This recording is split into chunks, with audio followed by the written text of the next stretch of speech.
और शांत। ये क्वालिटी थी सरस्वती की, जो कि शर्मा जी की बहू थी। क्या है बहू, जब देखो तब किचन में खटर पटर करती रहती हो, लेकिन खाने को कुछ देती ही नहीं। कैसी बात कर रही हो पीयूष की अम्मा? सुबह से 4 कप चाय, 2 बार नाश्ता और इतनी सारी बहू के हाथ की नमकीन तो खा चुकी हो, फिर भी ऐसा बोल रही हो? अरे कुछ तो डरो ऊपर वाले से। तभी वहाँ पीयूष आ जाता है। क्या है सरस्वती, इतनी देर लगती है क्या टिफिन बनाने में? एक काम है घर का तुम्हारे पास, वो भी नहीं कर पाती हो वक्त पर। आपका टिफिन टेबल पर रखा है और नाश्ता भी, बाकी का सामान बेड पर रखा है और अब मैं मंदिर जा रही हूँ। सरस्वती मंदिर चली जाती है। उसके जाने के बाद घर में, यार माँ कैसी गवाह लड़के से शादी करा दिया है। मंदिर, पूजा, किचन और सास ससुर के सिवाय इसे कुछ दिखता ही नहीं है कि कैसे खुद को स्मार्ट बनाकर रहना होता है, कैसे लोगों से जुड़ना है, बातें करनी है, ऐश करना है। पैसा बचाओ और कुछ आता ही नहीं इस लड़की को। जो क्वालिटी तू गलत तरीके से बता रहा है ना, दरअसल एक अच्छी गृहिणी की वही सारी अच्छाई होती है बेटा। घर को चलाना, समाज में इज्जत दिलाना और घर वालों का ख्याल रखना, और चाहिए ही क्यों? अरे क्यों नहीं चाहिए कुछ और? लड़की ऐसी होती है कि घर आए तो पूरा घर बदल कर रख दे, सभी को खुश रखे। लेकिन बहू के अंदर तो ये सारी क्वालिटी है ही नहीं। अरे खुश तो उन्हें रखा जाता है जो खुश रहना जानते हैं। तुम लोगों को तो कोई खुश नहीं कर सकता। पिताजी, अब आप ही लोग सोचिए, क्योंकि मैं किसी और से शादी करना चाहता हूँ। आप लोगों को बहू के साथ रहना है या मेरे साथ? क्योंकि मैं अब इसके साथ नहीं रह सकता।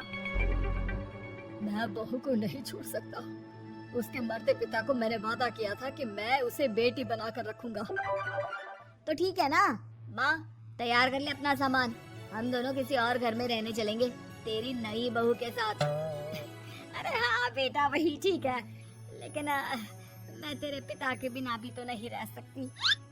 तू मेरे बिना रह सकती हो? ठीक है, मैं अकेले ही चला जाता हूँ। बेटा वहाँ से चला जाता है, लेकिन सास का दिल नहीं लगता। बहू मंदिर से भी हो आती है और फिर, माँ पिताजी खाना लग गया है, खा लीजिए।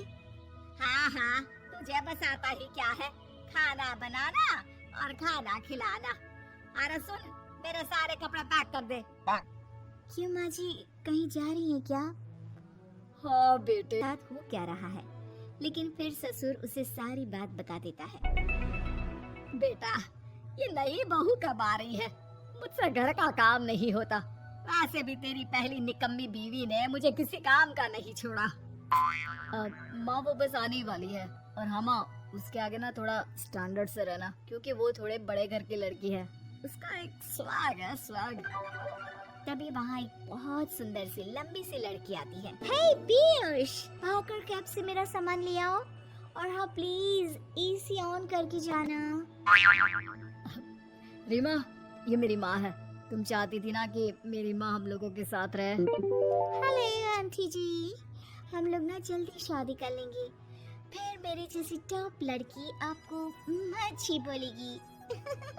एक्साइटेड होंगी ना? पर नो इश्यू। पीयूष सामान ले आओ ना, एंड आंटी आप पानी ले आइए प्लीज। माँ को तो समझ में ही नहीं आता कि वो क्या करे। वो बहू के लिए पानी लेकर आती है तो उसका पैर पर्दे में फंस जाता है और वो गिर जाती है। ओहो, पूरा पानी गिरा दिया। कांच का ग्लास क्यों छूती है जब हाथ पैर नहीं चलते? कितनी मुश्किल से मैंने और पीयूष ने ये गृहस्थी बनाने की कोशिश की है। अरे पर तो क्या हो गया, गिलास ही तो टूटा है। अपने घर में तो रोज एक तोड़ती हूँ, लेकिन मजाल है सरस्वती कुछ कहे। और हाँ, मैं पानी वानी नहीं पिलाने वाली, मुझे ऐसी कोई आदत नहीं है। बहू हो, बहू की तरह रहो, समझी? तभी वहाँ पीयूष आ जाता है, जिसे देख रीमा रोने लगती है। देख लो अपनी माँ को, कैसी करी खोटी सुना रही है। और अभी तो मैं आई हूँ, थक गई थी, बस पानी क्या मांग लिया। कह रही है बहू हो, बहू की तरह रहो।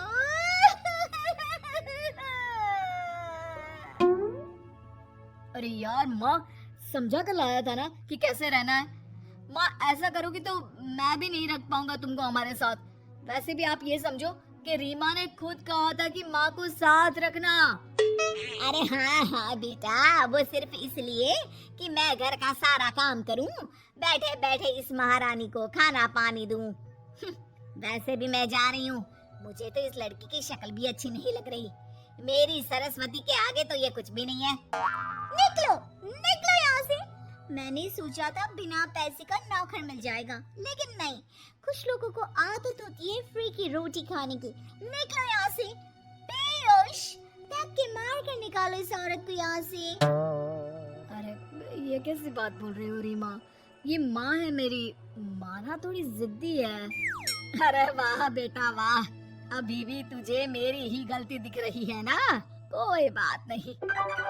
माँ वापस घर आ जाती है। बहू मुझे माफ कर दे बेटा, वो तो शैतान का नानी है। माँ, मैं उनके बारे में कोई बात नहीं करना चाहती। ये मेरा मायका है। अब आप लोग मेरे माता पिता, मैं हमेशा यहीं रहकर आप लोगों की सेवा करूंगी। नहीं नहीं बेटा, हम करेंगे तेरी शादी किसी अच्छे लड़के से।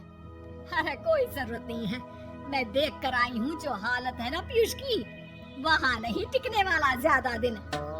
ना टिके वो उसकी मर्जी, लेकिन मेरी बेटी इतनी गई गुजरी नहीं है जो उसे कभी भी छोड़ो और कभी भी वापस आ जाओ तो वो तुम्हें अपना ले। अब ज्यादा ही हो रहा है आपका। माना मैंने गलत किया बहू के साथ, लेकिन वो उसका पति है। और फिर कहावत है ना, सुबह का भूला शाम को वापस आ जाए तो उसे भूला नहीं कहते। तभी वहाँ पीयूष आ जाता है। माँ वो भूला आ गया, मुझे माफ कर दो सरस्वती के जिस गुण को मैं सही नहीं मानता था। दरअसल जीवन को सही तरीके से जीने के लिए वही गुण होने चाहिए। मुझे माफ कर दो सरस्वती, मैं आज के बाद तुम्हें और पापा को छोड़कर कहीं नहीं जाऊंगा।